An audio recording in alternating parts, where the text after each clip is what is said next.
अर्जी है मेरे कुल देवता लखदातार बाबा श्याम से, हृदय तृप्त कर दो सेवक का, मनस्या कर दो पूरी। खुद के और सेवक के बीच की मिटा दो बाबा दूरी। लीला अपरंपार बाबा थारी समझ में आवे, सेवा करके अपने दिल से बाबा थाने ध्यावे। भक्तों की अर्जी पूरी करने वाले बाबा श्याम की जय। श्याम प्रेमी जय श्री श्याम। सबसे पहले कल पूछे गए प्रश्नों का उत्तर।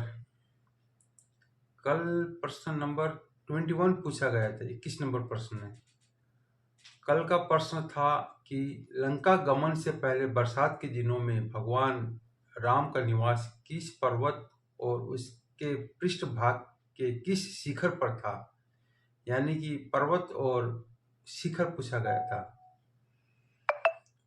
तो उसका उत्तर होगा माल्यवान पर्वत।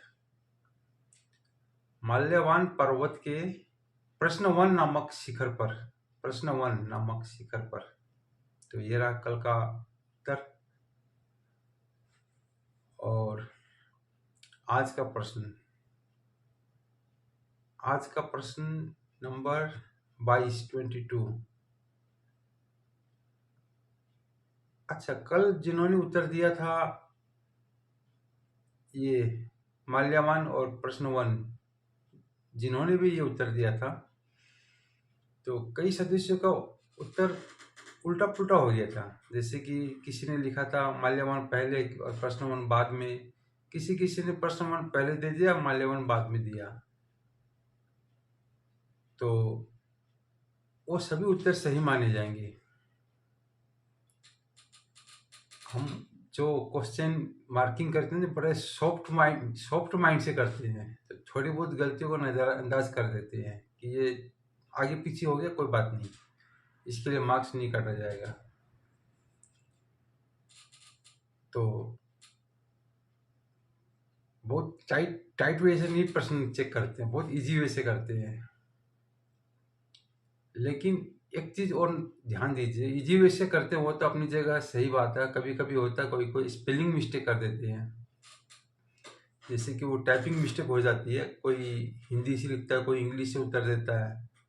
तो टाइपिंग मिस्टेक नॉर्मल बात है, तो उसको मैंने पहले भी कहा था, टोटली नज़रअंदाज कर दिया जाता है। हाँ, थोड़ी बहुत जो मिस्टेक होती है टाइपिंग में। लेकिन एक बात फिर मैं आपसे आज कहना चाहूँगा, अभी भी कई सदस्य क्या करते हैं, उत्तर को डिलीट करके दोबारा उत्तर दे देते हैं। मैंने पहले भी कहा था, आज भी कह रहा हूँ, दोबारा अगर डिलीट करके उत्तर दोगे, उत्तर अगर दोबारा प्रश्नों को डिलीट करके दोगे,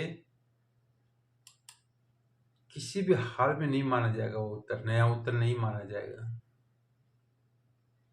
उसको 0 मार्क्स दे दिया जाएगा। तब सॉफ्टवेयर काम नहीं आएगा। फिर डिलीट करके दिया गया दोबारा उत्तर माना ही नहीं जाएगा, वो सही हो या रॉन्ग हो, जो भी हो, वो पढ़ा ही नहीं जाएगा वो उत्तर, उसको 0 मार्क्स दे दिया जाएगा। और कई सदस्य क्या करती है, डिलीट तो नहीं करते लेकिन दोबारा उत्तर दे देते हैं, दो उत्तर दे देते हैं, वो भी नहीं माना जाएगा। पहला उत्तर जो दिया गया है वही माना जाएगा, उसी को ट्रीट किया जाएगा। दोबारा सही होने पर भी उसे नहीं माना जाएगा।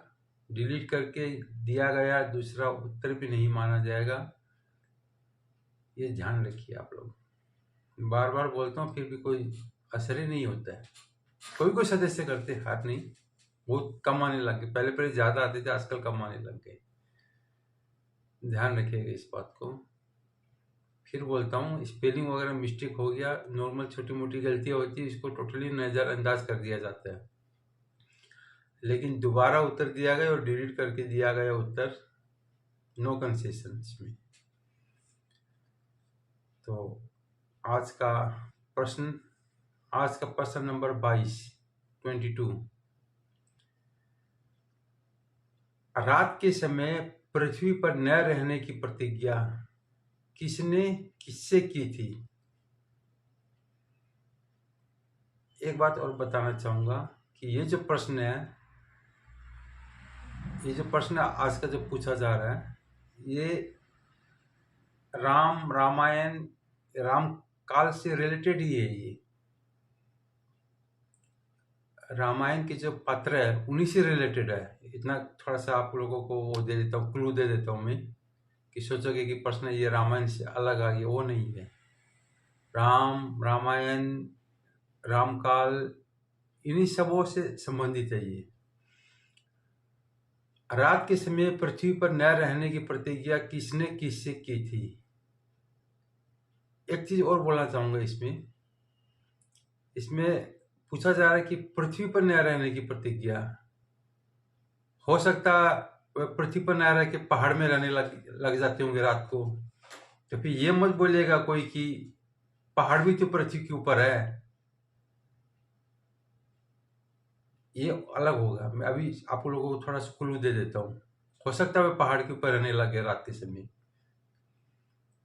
बात आ रही पृथ्वी के ऊपर। कोई कोई सदस्य होते हैं तुल दे देते हैं बातों को कि पहाड़ भी तो पृथ्वी के ऊपर है। तो क्लियर मैटर। प्रश्न नंबर 22, रात के समय पृथ्वी पर न रहने की प्रतिज्ञा किसने किससे की थी? तो यह रहा आज का प्रश्न। अगले प्रश्नों का इंतजार कीजिए। तब तक के लिए जय श्री राम, जय श्री श्याम।